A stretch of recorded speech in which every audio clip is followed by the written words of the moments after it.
and it's creating a imbalance in the ratio between estrogen and progesterone, and so that ratio is getting further and further apart of too much estrogen, not enough progesterone. Estrogen, although it's a wonderful hormone for so many reasons in the female body, it is not necessarily real friendly if it doesn't have its checks and balances, and mainly that's progesterone. Because what will happen is,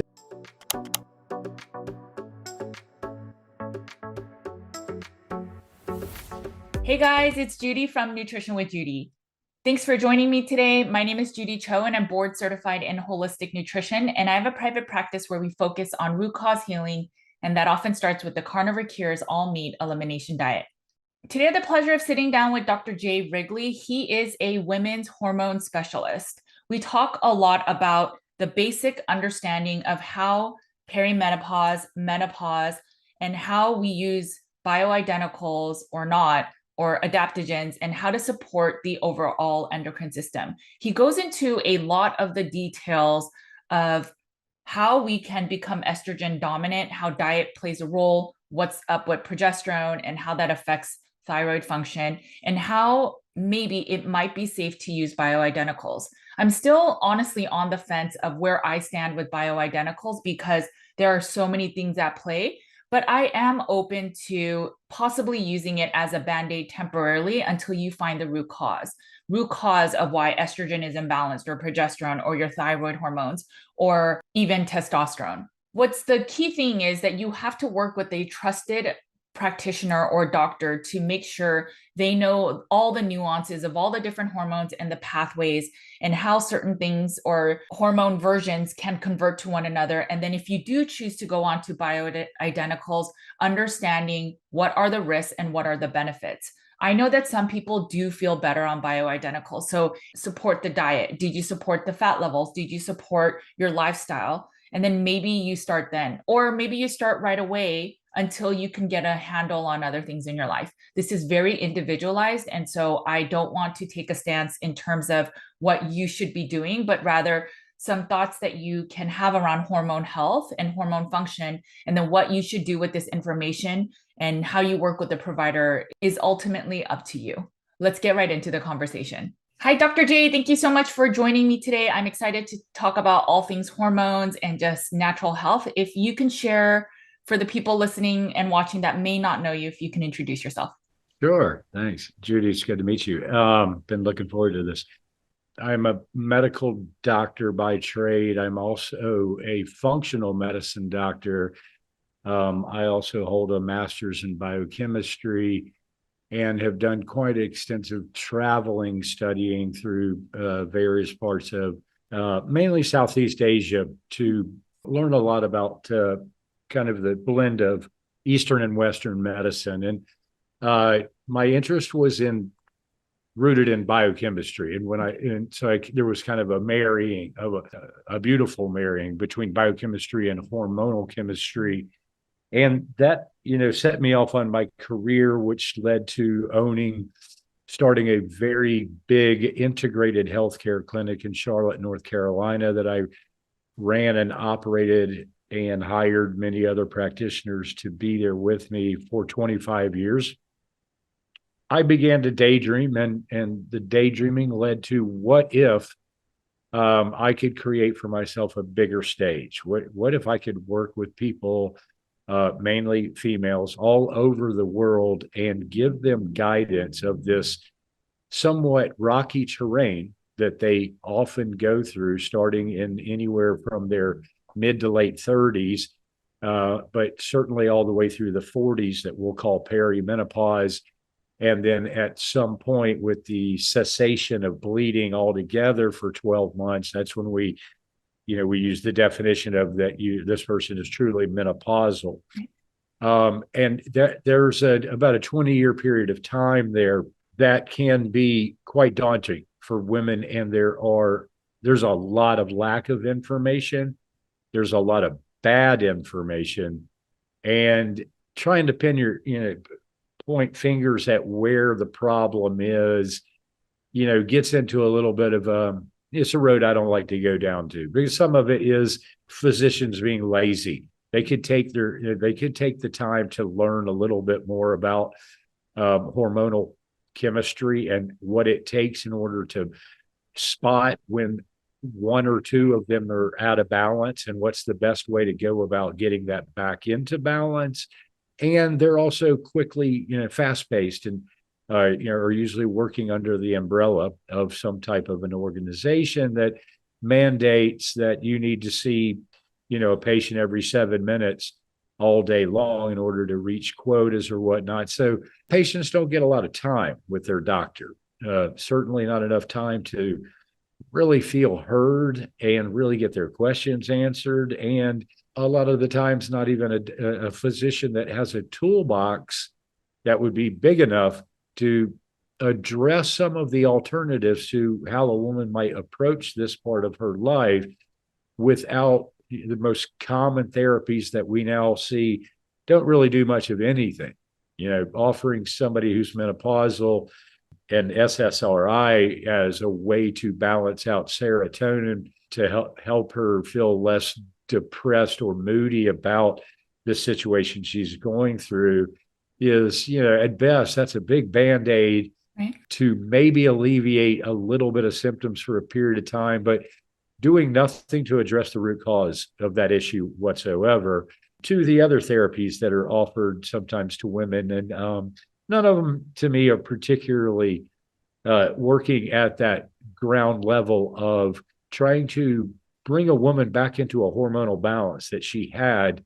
What I have done mainly over the last 30 years is to work in that arena, and my wheelhouse is how to navigate that change in hormonal landscape that a woman goes through to get her back to thriving and feeling great, and most importantly, deal with and alleviate, get rid of some of these symptoms that never needed to be there in the first place. Women do not need to experience, long periods of time of disrupted sleep, insomnia, terrible mood swings, hot flashes, night sweats, skin getting more dry, hair getting more brittle, and I could go on and on and on. But those are not necessary to the experience. Those are telling you that something is out of balance. Right.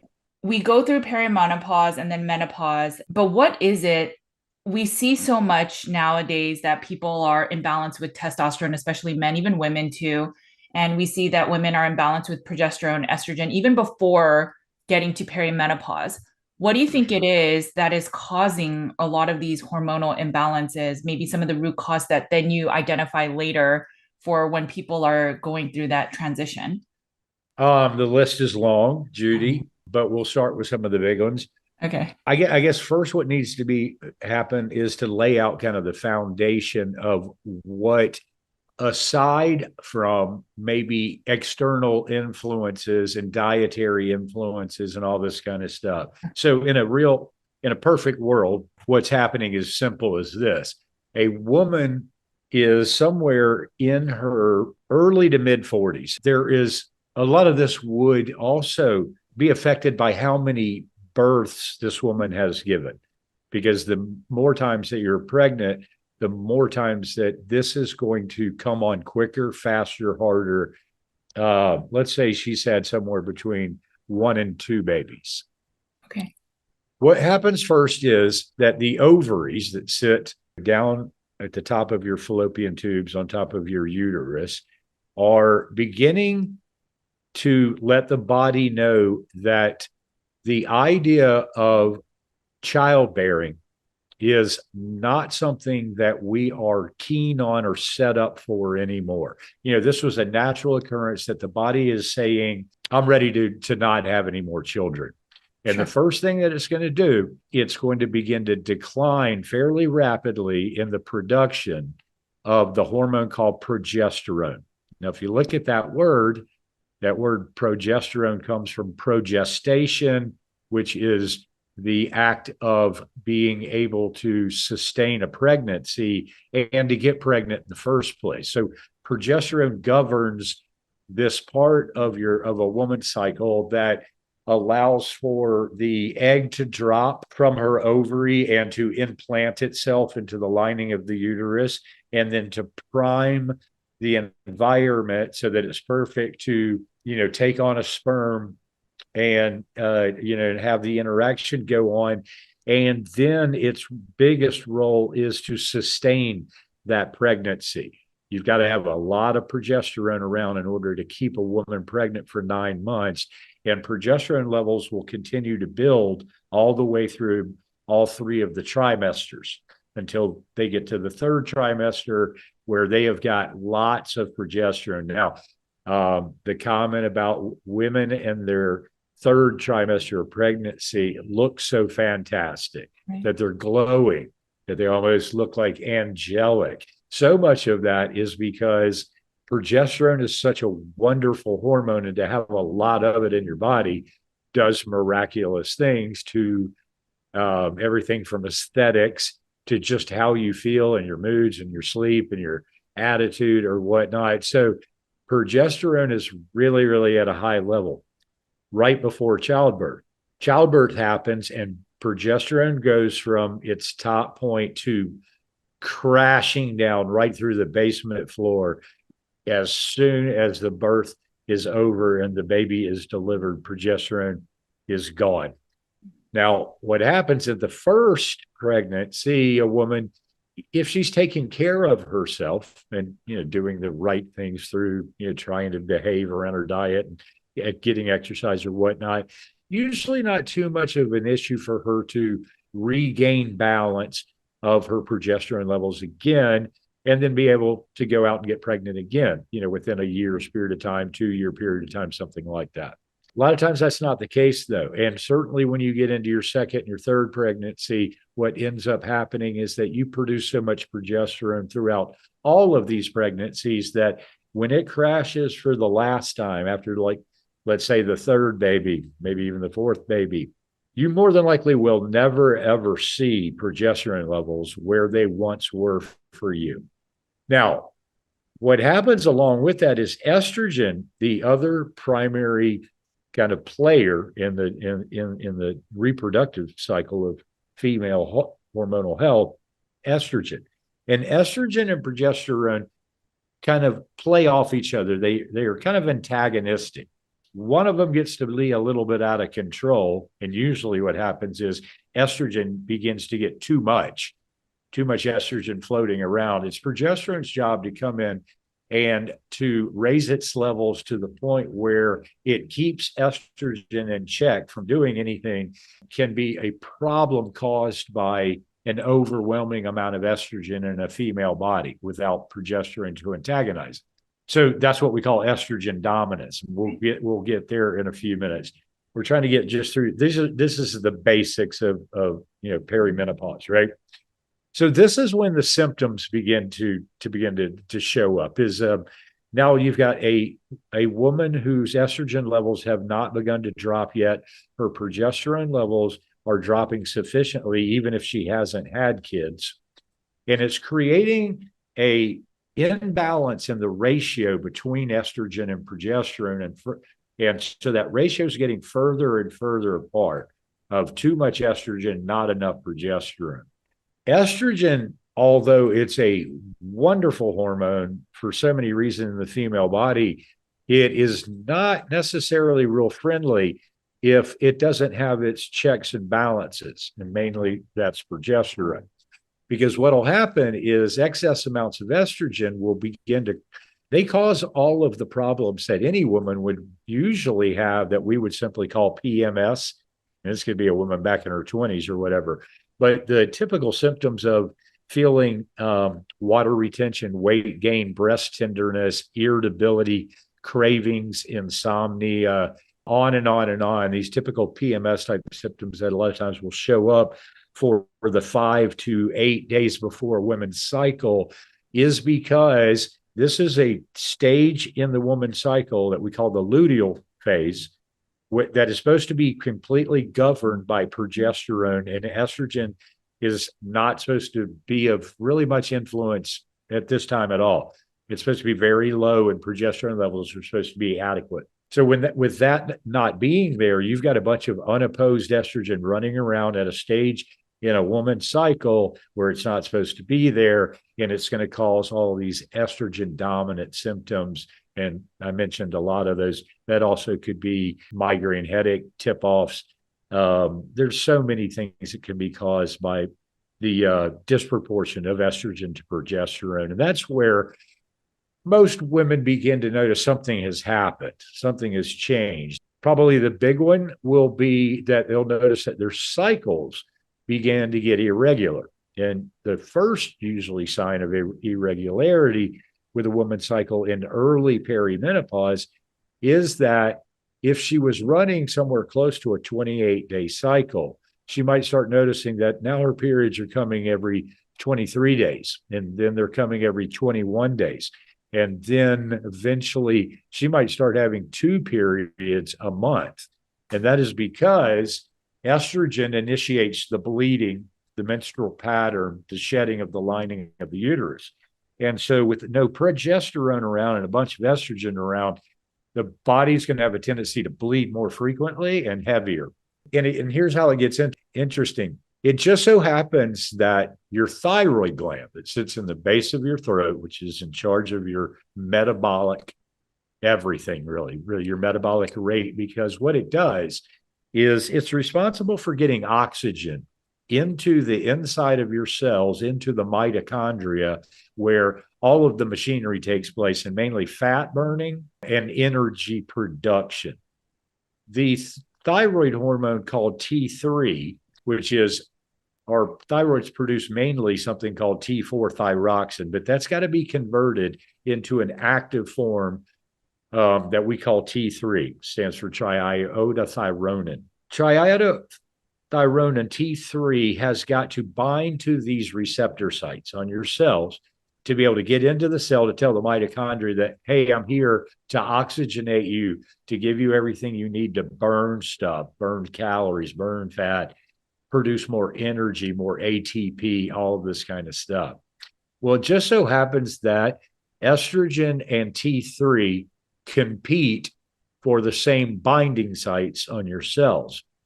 If you're in an estrogen dominant state and thyroid hormone levels are looking normal on the blood test that your doctor ran, and you're still developing symptoms of your skin's getting dry, you're more constipated, you can't lose weight no matter what you do, you're gaining weight consistently, even if you're improving your diet, you're having more problems staying asleep at night, especially between 1 and 3 o'clock in the morning. All of these symptoms that we would be considered to be hypothyroidism are beginning to show up. And it's because T3 is coming around these cells and it can't find anywhere to park the car. All of the garage spaces has been taken up by estrogen. So you got plenty of thyroid hormone in your bloodstream. So it looks like on a test that your thyroid's doing just fine, but you know you're not doing fine. So this is where it gets frustrating with doctors who don't want to look really deep dive this, because they don't particularly are not going to take this any further. They're going to go, you don't have a thyroid problem, even though you have all the symptoms of that, but it shows right here on your test that your TSH normal is level and your T4 level is normal. So we're not dealing with a thyroid problem. Then to complicate it more, so progesterone we talked about. Now you don't have very much progesterone around to be able to antagonize that estrogen, which would have freed up more of these receptor sites on the cells for the T3 to get into, but it can't do that because there's not enough around. Well, this whole process is what the body interprets this as a stress. Now, it's not a huge stress, but it's a stress to the point that the body is always looking for, how are we going to manage something that's not functioning as well as it should? And it starts to say, okay, well, somebody's going to have to pick up the slack and do more work than you usually should do because of this problem that we've got going on. Well, it will often call on the adrenal glands. And the way the adrenal glands handle any problem that has to do with stress is they produce more of a hormone called cortisol. Right. Well, it just so happens that cortisol is made from progesterone. So the little bit of progesterone that this woman now has in her mid 40s, going into her late 40s, is being robbed by the adrenal glands to make cortisol out of, which is increasing just the presence of cortisol in the bloodstream. Now, that's making the estrogen dominance and the estrogen to progesterone ratio even further apart now, because you're robbing your progesterone to make cortisol. Cortisol is now pumping through the bloodstream. We all know that cortisol is like, if you're trying to lose weight, cortisol is, slamming on the emergency brake in your car while you're driving down the highway. It's going to put fat burning to a halt, because cortisol was designed evolutionary to be a response to thinking that something major and dangerous is happening to you, that you might be being, chased by a large animal, or something that you're fighting for your life. Cortisol is there to save you. So it's a beautiful hormone to have, and you want that. But prolonged periods of time of it being mildly elevated all the time are going to increase inflammation in your body, and they're going to make losing fat, and especially abdominal fat, almost impossible. We just walked through this whole cycle of what it is I see on a daily basis, of that it's not as easy as, hey, doc, I think I'm hitting menopause, and I'm waking up a couple times a week, and my nightgown's wet, I'm sweaty, and I don't feel as sharp as I used to. My memory recall, they might present like this, but when you start deep diving where all this came from, you're going to circle back around to this whole story that I told you. And then you're going to have to figure out, what do we do about that? No, so I think that's really helpful, because a lot of people, there will be specialists that are just hormone or sex hormone focused. So then they do all the saliva tests for cortisol and all the estrogen, progesterone. And if someone's trying to get pregnant, they'll do the other hormones as well. And then there's the camp that's just focused on thyroid, like everything is thyroid focused. And so then they do all of the thyroid stuff. But what I learned in nutritional therapy school is they're all connected in the endocrine system. And like you said, if it's a imbalance in estrogen, it can make the thyroid symptomologies get affected, but it's not necessarily that thyroid is the root cause. It can actually be the estrogen. And so this just goes to show, you articulated it so well, that it's impossible to uncover this in 7 minutes with a doctor. And then also, it's not just going to endocrinologist or your thyroid doctor. It's a lot of understanding everything that's going on to then differentiate the illness. Yeah.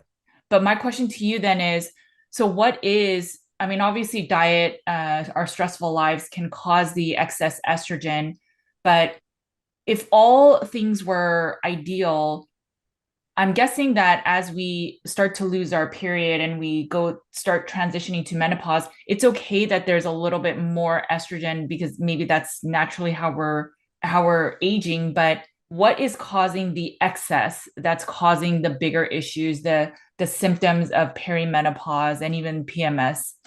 Okay.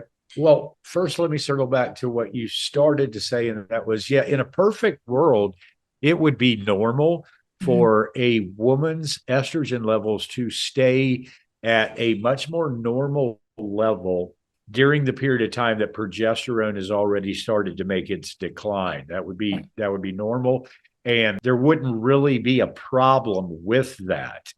This is where you have to start looking at things like liver health, and this is where diet would come play a big role, is because your liver is responsible for metabolizing estrogen. And it's a very tedious business, because there's 3 different types of estrogen in the woman's body, and those are estradiol, estriol, and something called estrone. And each one of them plays a different role.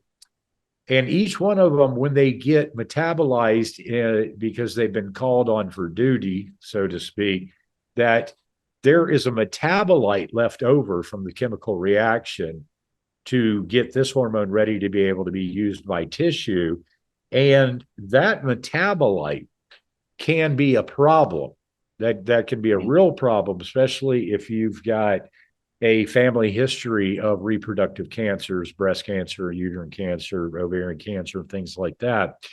It's not the estrogen itself, it's these metabolites of estrogen. Now, if your liver is functioning really well and doing exactly what it's supposed to be doing, which is to conjugate these metabolites of estrogen, bind them up, shoot them through these two primary detoxification pathways that we have, and then eliminate them through the body through primarily the kidneys and the bowels, but also some through respiration.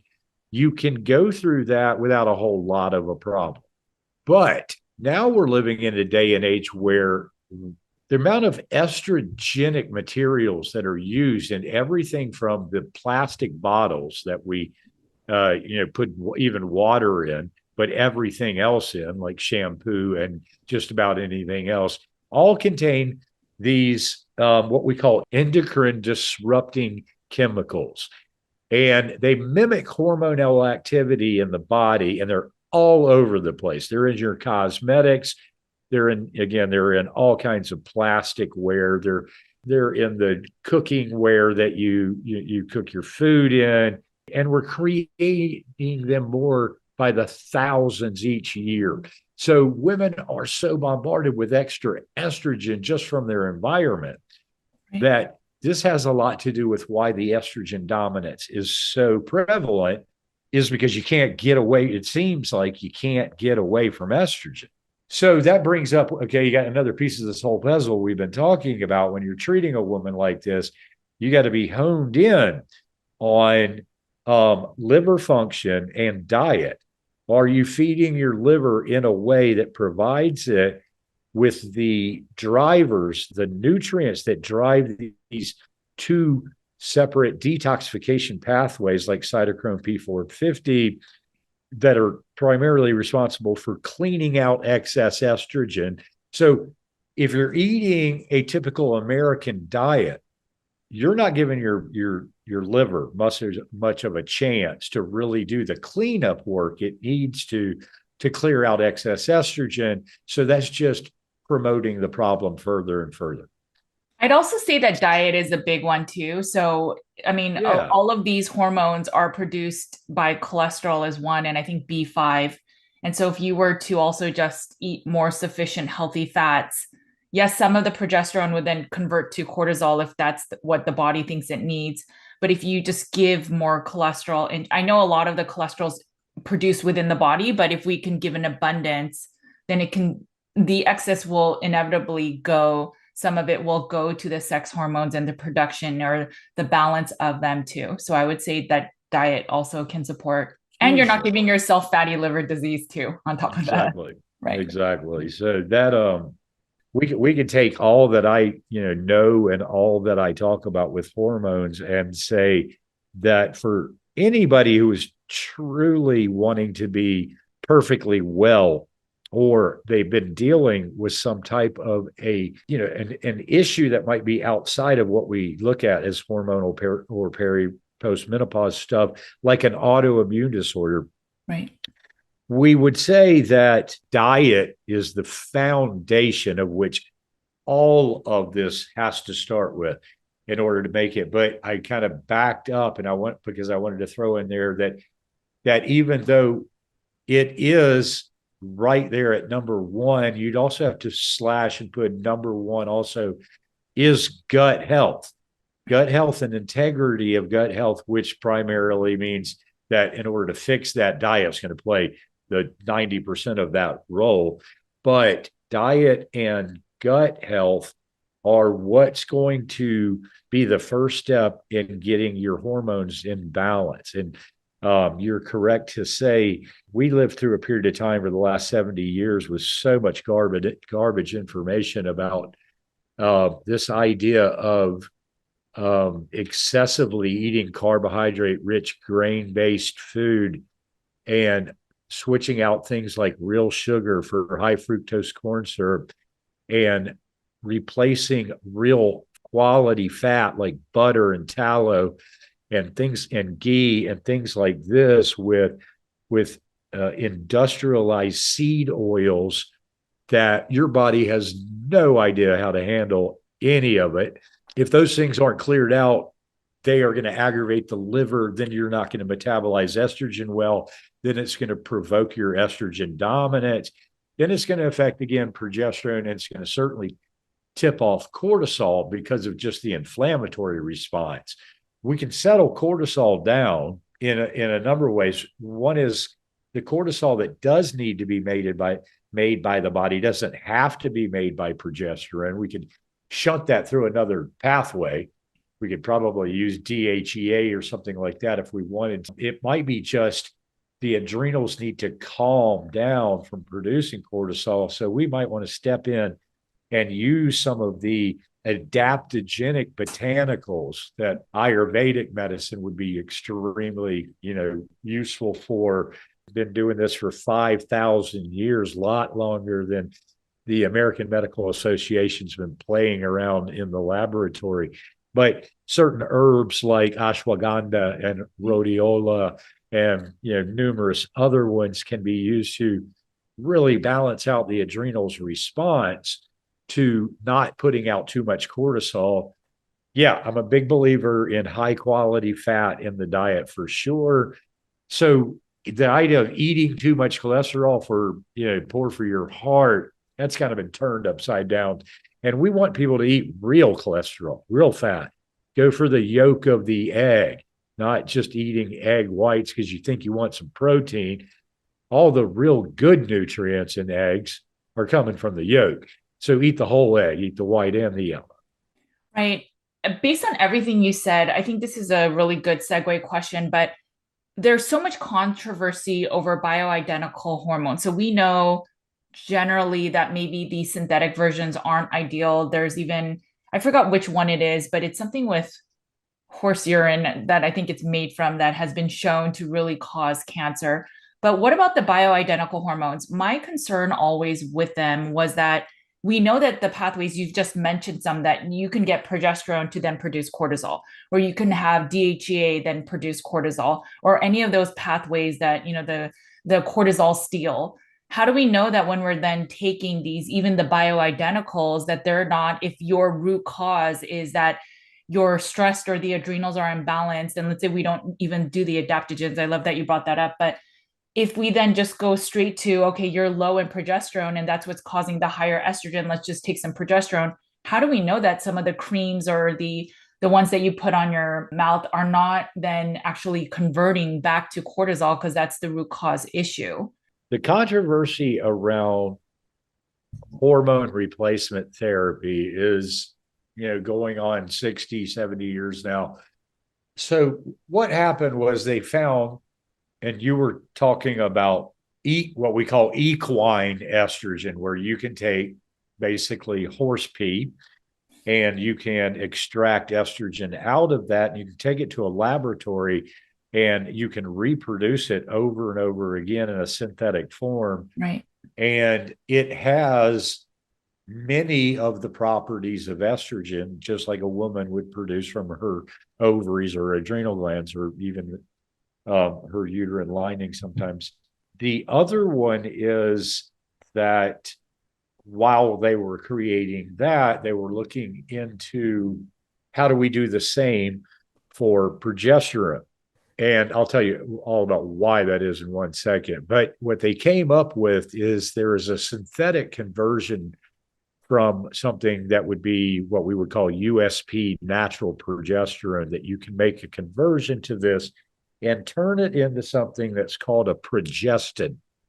Okay. Now, a progestin doesn't have anything. They're so apples and oranges between real progesterone and progestin, and doctors still use them. They're starting to do that less and less, fortunately, because giving a woman a progestin doesn't have the checks and balance system that natural progesterone already has built in it. So I'm going to swing back around and try to answer the part that you were talking about. How do we know, even with bioidentical hormones, what's going on with some of these pathways that could be fed in perhaps the wrong direction?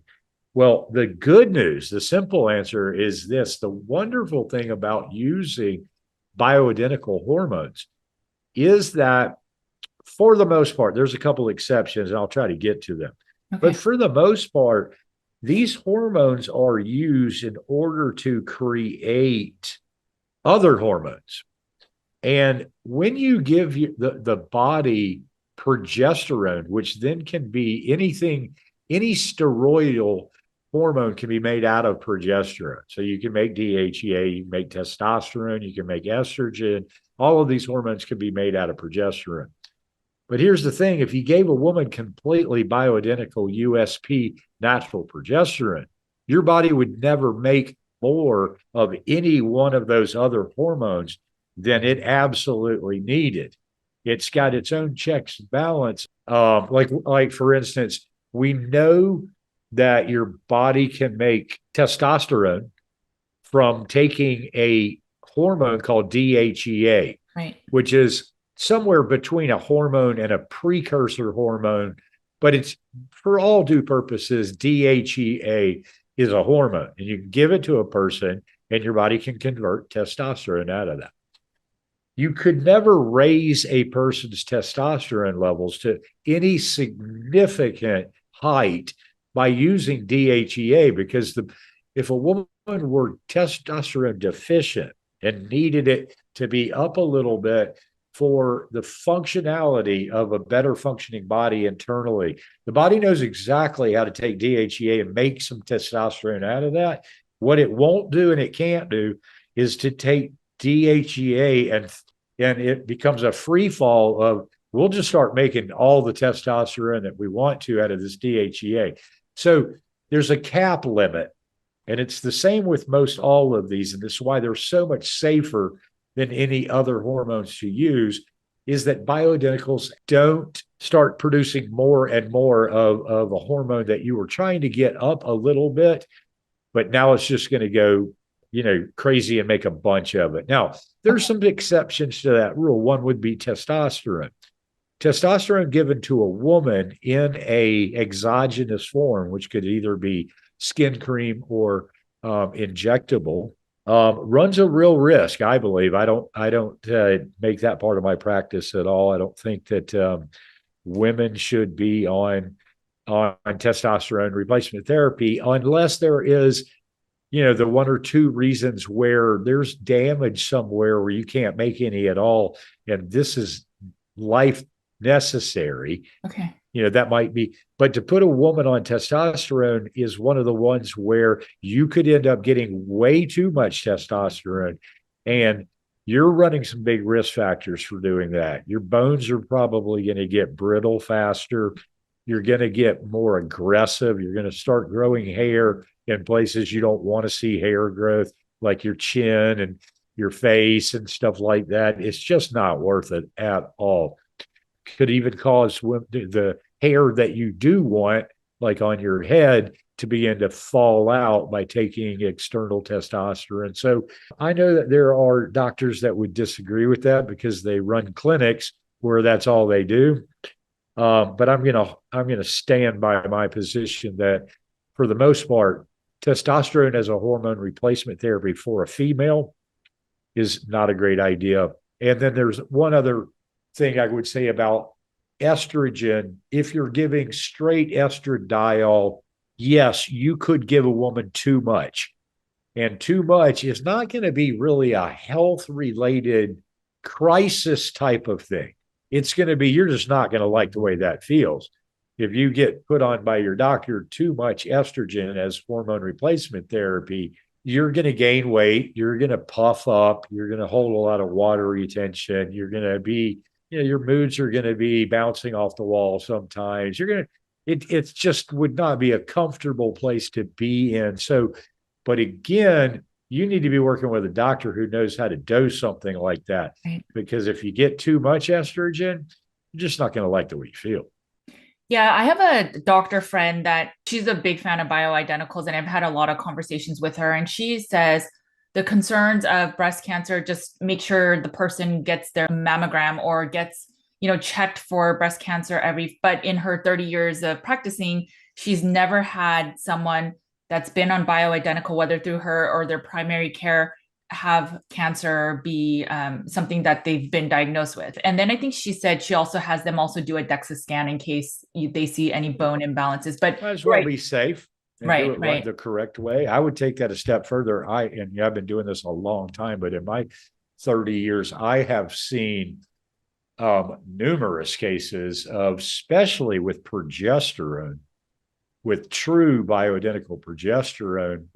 And sometimes we've even seen that by adding a little bit of a certain amount of estrogen to that mixture of progesterone. And we would use the form that's called estriol, because it's the safest of the estrogens. And it's the one that, again, like we were talking earlier, estriol will only be turned into estradiol, which is the usable form of estrogen for most things in the human body, on a demand basis. It's not going to just, you give somebody estriol, they go out and turn it into estradiol. It's going to be, if they need estradiol because they're really low in it, it'll take that estriol and convert some of it into estradiol. So we've seen a combination of estrogen in estriol form with natural progesterone actually be a treatment. There's still a lot more to know. Women shouldn't be as scared of things like bio-HRT as they've been led to believe, because that got thrown in and lumped in with all of the stuff that they begin to find out about the synthetic versions of these things, like the ones that are in most women's birth control pills. Like, those are the ones that I would be concerned about. Like, you don't hear anybody talking about how bad something like a progestin, a synthetic progestin, would be with a woman who just got diagnosed with breast cancer or has a genetic history so deep that she could get this very easily. You see them talking about, well, we would never give this woman progesterone, and they're talking about a progestin. Okay. But they put women on progestin-based birth control pills all day long for the rest of your life with no problem. And it makes zero sense to me. Basically, what birth control pills do is they trick your body into believing that you're already pregnant. That's why you can't get pregnant. And if you're going to do that in a manipulative way by using a synthetic progestin that comes with a lot of possible complications, I think you've made a bad choice. I would, go get a second opinion. So if a woman were to come to your office, do you first try to change the diet and then add possibly adaptogens or herbals first, and then see if they can maybe not take the bioidenticals, or do you have them take all of them? What's the sort of step in your, and I know it's very individualized, thanks for saying that, because there is no right. I know. The art of doing this type of healthcare, and I know that you would know it too, is that you're working with an individual. So you're building out a protocol or a roadmap based on this bio-individuality of this person. So it would be impossible to really answer that question, but also impossible because it changes all the time. There will be times where it is necessary to put someone on a fairly restrictive way of eating. My preference would be something that would be on the low carbohydrate side, that would prioritize protein and actually be a fairly high protein diet, and then moderate the fat. Mm-hmm. When you get anywhere close to menopause, your body now, because of the declining of estrogen, progesterone, and testosterone, which all have a metabolic function to them, they're part of your metabolism for the majority of your life up until, what's getting ready to happen. You now have just turned into that you are so much better at storing fat than you are at releasing fat, that you want to be careful about looking at it in a sense of, obesity and diabetes and things like that could literally be termed that we're becoming energy toxic. We're taking in too much energy, and fat is nothing but energy. Now, as we talked about, there are great fats and we want those in your diet, but by putting sticks of butter in your coffee and cooking ribeye steaks with tons of fat when a ribeye's got plenty of fat to cook it in already. So we wouldn't want them to do that. So more of a low carb, high protein, moderate fat diet is where we would want to start them. Then, depending on the symptoms, if this woman really is coming in and she's having a nightmare with hot flashes every 45 seconds throughout the day and can't sleep at night because she's soaking wet from sweat. Right. I'm not going to go after, let's see what this nutritional supplement and this herb will do for you. I'm going to go right for, let me get your mind back to sanity where you see how things can be for you. And I'm probably going to go right after bioidentical hormone to do that. After a period of time, when there's no more hot flashes or night sweats or vaginal dryness or issues with libido or whatnot, then we can have that conversation of, you want to see if we can do this without using hormones at all?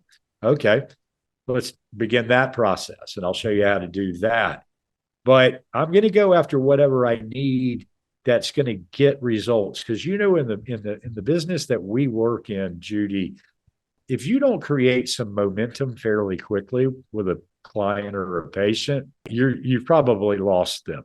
People are not, no longer are they interested in any doctor or anybody telling them that, hey, let's give this a try and give it 90 days and let's see if there's any improvement after 90 days. If a doctor can't tell me, listen, we might not have this thing cured in 90 days, but if you're not telling me within 10 to 14 days that there's been some subtle shift where that you're moving in a better direction than you were before we started working together, something needs to be adjusted. And I'm not doing my job as well as I want to because you need to create momentum for these people. Right. I mean, it's tricky. So I agree with you. I think, so generally speaking, I recommend a carnivore diet, but some people say that they swear that carbs helps them to sleep better. So then for a Band-Aid, because sleep is restorative and there's a lot of repair at night to sleep, if carbs truly helps them, then sure, let's just leave that in for now. But we have to get to the root cause of what's really not making you sleep because it's not a carb or not carb thing. So in that case, I get it. To support in the moment so that the person feels alleviation of pain or symptoms, I totally get that. But as an example, if somebody is sick with an infection, let's say they have mold or Lyme, and so let's say some of the pituitary or their hypothalamus is impaired, and that's actually the signaling is impaired and causing hormones to be not produced or signaled correctly. And then that can even affect the thyroid. I'm okay recommending bioidenticals initially if that will, if someone's has that much sweat, they'll want anything. And I understand how severe migraines can be too, but we have to also then get them to root cause too, because is it truly a bioidentical, right? So I think we're on the same page with that. So it is tricky. I totally get it. If someone thinks you're not going to fix me for 6 months, so I'm going to experience this, I'm just going to go to someone else, because people want that magic pill and we understand that. But I truly try to help people get root cause. And it sounds like you do too. Absolutely. And it's so tricky though, because the root cause is often slower. Yeah, for sure. I know you focus mostly on women, but there are some men that say that part of the reason a low carb diet is not ideal is some of the free testosterone ends up getting bound by sex hormone binding globulin. And I know, again, you work mostly with women. I just don't see that to be a huge issue, but I do see SHBG go up on a carnivore diet. Do you have any feedback about that? I have a lot of feedback about that. But I'll leave it with this, that there's a lot of information that, that man or these men who, wherever that comes up with you are not aware of.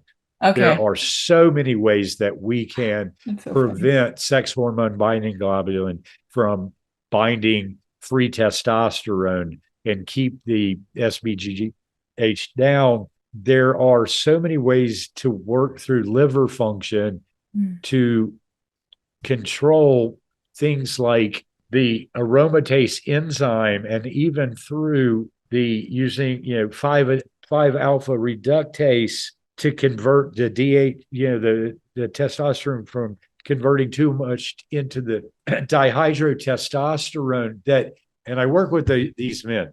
When I see that, I'm thinking, you've kind of blown this a little bit out of proportion here. Okay. Yes, there is an issue here right now that a lot of your testosterone has been bound by sex hormone binding globulin, and that makes it unavailable to the target tissues that you want it for, muscle strength and all this kind of stuff. Let me show you how to fix that naturally. Okay. Because there's other things that are going on that's Right. making that happen that don't need to be happening. And that's where we ought to place our emphasis, is to get that corrected. And then you'll find that you've got plenty of free testosterone. We don't need to worry about that. What I see in the wellness space, especially when people don't work with people one-on-one, they will find a biochemical path that is technically true. So for example, they'll say eating low carb or ketogenic is cortisol demanding, or it will release more cortisol. And maybe there's a technicality of truth to, there's a little bit of more cortisol when you fast for a little bit longer. But the bigger picture, seeing it holistically, is there's a lot of things that demand your cortisol, right? Like the estrogen dominance, as you mentioned, or the stress, or the carbs that we're eating, or the fatty liver. And so then people will pick on that one little thing. And so I think in this thing, it's the SHBG. And there might be some level of truth to that, but what else is really causing the fundamental imbalance of testosterone is what I think people are missing. And it just seems like such a great story of that being the SHBG, and all we have to do is lower that. And part of the fault is the diet. But yeah, it's unfortunate because these little stories seem to make so much sense logically, and maybe biochemically there's some truth to it, but it's not the whole story. And then people go down these unfortunate rabbit holes that are not truly the root cause. I agree 100%. So, I mean, thank you so much for this conversation. It was so beneficial. If you can share where people can find you. And I primarily do one-on-one consults around the world. And I also work with power couples for women and men who want to do this together. Okay. Because that's always a benefit when you've got a partner that wants to share the same kind of way of eating, way of thinking, and lifestyle. So you can find me all over the place. Any of the main social medias, I'll be found at Hormone Diet Doc. Okay. Twitter is where I started, and that's where I've put out most of my information and have a very big following there. But you'll find us on Instagram, Facebook, and pretty much all of the things now. Okay. My website is simple, DRJAY Wrigley. My name's drjwrigley.com will give you all the information about what I do, how I do it, what it's like to work with me, and what the fees for that are. And so website or at hormonal, hormonediet.com is you're going to find me. Okay, perfect. I'll put all of that in the show notes. Thank you so much. I think you explain the biochem of how hormones work so well. And maybe next time we can talk even about thyroid, iodine, all the conversions. So that would be fascinating. But thank you so much for joining me today. Thanks, Judy. Okay, guys, I hope you enjoyed this conversation. If you are taking testosterone as a female, it's interesting. I know a few women that follow the hormone cycles and will then take testosterone in the morning to wake up, and then take progesterone at night to sleep. But the thing is, I start to see a little bit more masculinity in them. So their voice gets deeper, their face gets much more chiseled. It's very interesting. And I'm not saying that it's all related to the hormones, but even Dr. Jay Wrigley, who's a fan of bioidenticals, is not the biggest fan of giving women testosterone itself. So if you are a female taking testosterone because your testosterone has flatlined, you may want to look into what is causing that. You may want to consider DHEA instead, because DHEA can convert to testosterone. But more so, why is it imbalanced? In SIRS clients and patients, we see DHEA and testosterone are in the tank. And one of the reasons is because SIRS, or chronic illness, chronic inflammatory response syndrome, actually tanks your aromatase or your androgen hormones. So it's just something to consider as to why you are imbalanced in these hormones that naturally, if everything was good, would be balanced. Again, I want this conversation to really just make you think about when you make a decision to do this or not, what is all at stake and what are possible root causes that you should pursue before just saying, sure, I'll take a pill. Okay, guys, make sure to eat a lot of meat. Take care of your bodies because it is the only place you have to live. I will talk to you later. Bye, guys.